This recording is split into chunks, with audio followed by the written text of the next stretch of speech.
para efectos de la transparencia, de la objetividad de esos procesos de consulta, cada uno con la complejidad y los múltiples aspectos que contiene. O sea, de hecho, hay muchas consultas que requieren incluso un equipo interdisciplinario para verificar aspectos del estudio de impacto ambiental, las afectaciones que genera. Y por supuesto que los pueblos indígenas no conocen muchos ese tipo de medidas que generan un proceso, no sé, un gasoducto, un oleoducto, un proceso de hidrocarburos. Entonces el acompañamiento de profesionales o de expertos en el tema contribuyen a que en el momento en que se están estableciendo las medidas de impacto o los planes de manejo, contribuyan a tener una mayor claridad sobre las posibles compensaciones, mitigaciones o prevención que genera el mismo proyecto. Entonces creemos que la posibilidad de que participen personas que tienen una mayor visión garantiza la transparencia del proyecto.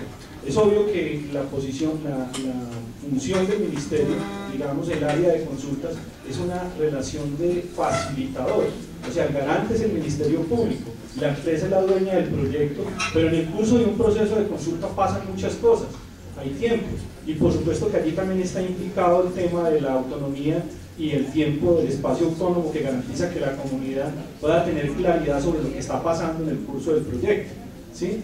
Entonces, por supuesto que nosotros consideramos conveniente, pero en este momento, como está arreglado el proceso, lo que hace el área de consultas es convocar a las partes.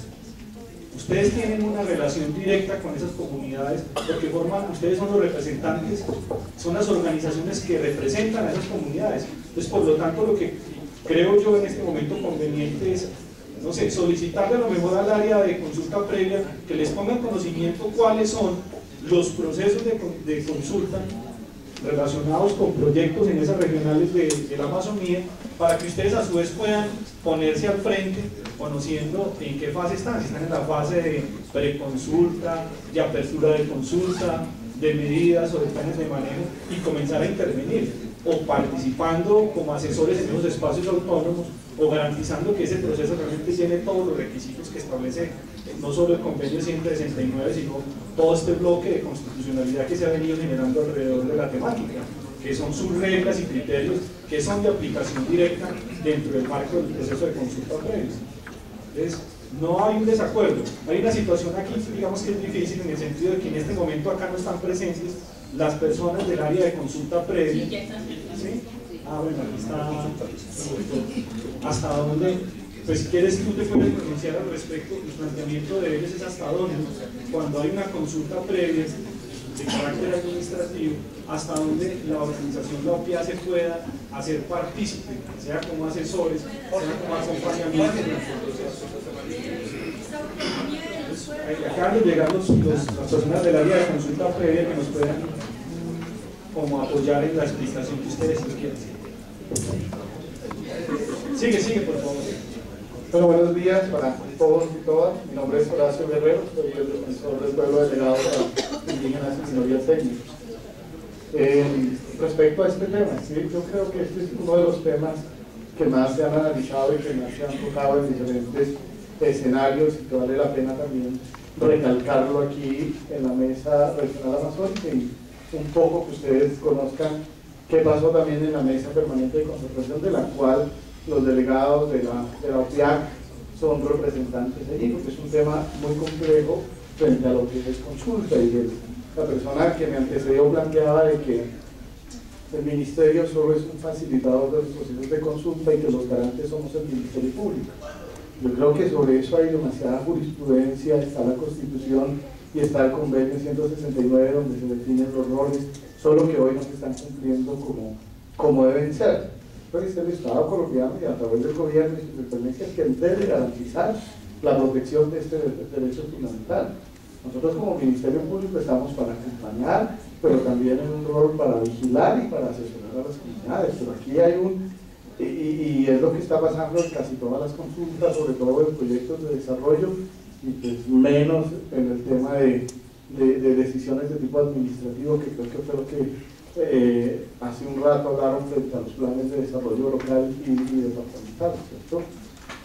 Pero el tema es muy complejo porque la verdad, como usted lo dice, y creo que no me equivoco por el conocimiento que tenemos del tema, y por lo que nos ha tocado, no solo en los procesos mismos de consulta, sino en las instancias judiciales, en los procesos con la Corte Constitucional, con varios proyectos, el Ministerio del Interior o se queda en el rol simplemente de facilitador o se vuelve juez parte de los procesos, que es la cosa más grave, ¿no? Y lo podemos demostrar con el proyecto Mar del Norte, ¿cierto? Que afortunadamente la Corte ya resolvió la demanda que interpuso de nulidad la Oficina Jurídica del Ministerio del Interior. Y yo sí creo que aquí habría que aclarar frente a los diferentes procesos que se están reduciendo simplemente a un proceso de tipo formal, a una reunión para abrir la consulta y de un día y otra para poder determinar afectaciones y para plantear alternativas frente a lo que pueden ser compensaciones, ¿cierto? Y no lo estoy, no lo digo en tono irónico, sino que es la realidad de lo que está pasando, ¿cierto? Y la mayoría a nosotros nos llegan de 30 a 40 invitaciones a la Defensoría del Pueblo por todo el país para acompañar estos procesos con empresas petroleras y empresas mineras. Entonces ahí está, digamos, como la fuerza del trabajo de lo que se hace en la consulta, y no al contrario como debería ser para proteger el derecho fundamental a la participación, como la Corte lo ha dicho y como el convenio lo propone, ¿cierto? Y creo que vale la pena discutir eso de fondo. O sea, ¿cuál es el rol? ¿Cuál es el papel? Si el Ministerio del Interior solamente es el facilitador, porque la Dirección de Consulta Previa tiene unas funciones, ahí están muy bien establecidas, que una de ellas es facilitar los procesos de consulta, pero en una de las fases. Pero la Corte ha sido clara, debe hacer un proceso de preconsulta donde se definan todos los procedimientos, los actores, los recursos, el tiempo, y la Corte lo ha dicho, respetando los ritos culturales de los pueblos indígenas. ¿Cierto? Y lo claro en esto, y aquí está para ustedes el ejemplo de lo que es Puerto Brisa, es un proyecto ya con licencia que obligó al Estado colombiano a hacer una consulta ya no previa sino posterior, cuando no se ha hecho verdaderamente el proceso de consulta como debe hacerse. Entonces lo que yo creo es que vale la pena clarificar esto y que no se vuelvan tan planos y tan solo un procedimiento de tipo formal para levantar un acta y decir que se cumplió con el procedimiento de la consulta, o que no se vuelva, como lo que se ha planteado, un proceso de negociación entre las partes y unos arreglos de tipo económico, y planteando en que con acuerdos económicos se van a hacer compensaciones, litigaciones, ¿cierto? Que ese no es el sentido de la consulta, ¿cierto? Los que llevamos 20, 30 años en estos temas de consulta previa sabemos que ese no es el sentido, pero es a lo que hoy ha llegado con la normatividad. Y desde la Defensoría nosotros hemos dicho, ni el decreto 1320 ni esa resolución presidencial 0101 del 2010 son aplicables, no se aplican para los procesos, es el convenio. Y en este caso, el convenio 169 dice: los pueblos indígenas, sus autoridades tradicionales y su institucionalidad. Y para nosotros, claro, la OPIAC es la institucionalidad de los pueblos indígenas de la Amazonía. Y lo decimos aquí, lo ponemos en cualquier documento, y para nosotros por eso es el interlocutor válido. Por eso la OPIAC interlocuta en todos los escenarios y son los delegados de la OPIAC que vienen como delegados de sus autoridades quienes hacen la interlocución. Y a mí sí me parece que si los pueblos indígenas solicitan que se garantice la participación de su institucionalidad, el Estado lo debe asegurar. Y la OPIAC con sus delegados deben participar en las consultas, porque el otro tema es, no, nosotros hacemos las consultas solo con las comunidades locales y aquí nadie se nos tiene que meter. Pero si la institucionalidad del pueblo indígena, en este caso, es la organización de los pueblos indígenas de la Amazonía colombiana, y así son reconocidos por sus autoridades tradicionales y por sus autoridades que están como interlocutores del Estado, eso se debe resolver.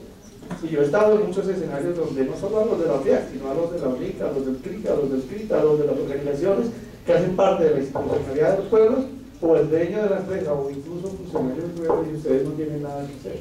Claro que tienen que hacer, porque son parte de la institucionalidad, si no, no existiera esta mesa. Y no fuera aquí donde se coordinen los procesos de consulta previa frente a las medidas que afectan a todos los pueblos. En lo concreto ya, si el pueblo requiere que sean los asesores de la OPIAC o de las organizaciones que estén aquí presentes, tienen todo el derecho y se les debe facilitar el que ellos, y eso es una garantía para que el proceso sea transparente y sea claro. No se puede excluir a la institucionalidad de los pueblos indígenas, porque sería como excluir a la institucionalidad del Estado colombiano en los procesos de consulta y decir que entonces tal institución, por su posición frente al tema de los derechos, no puede participar. Esa, al menos, es la posición oficial de la Defensoría del Pueblo frente a este tema.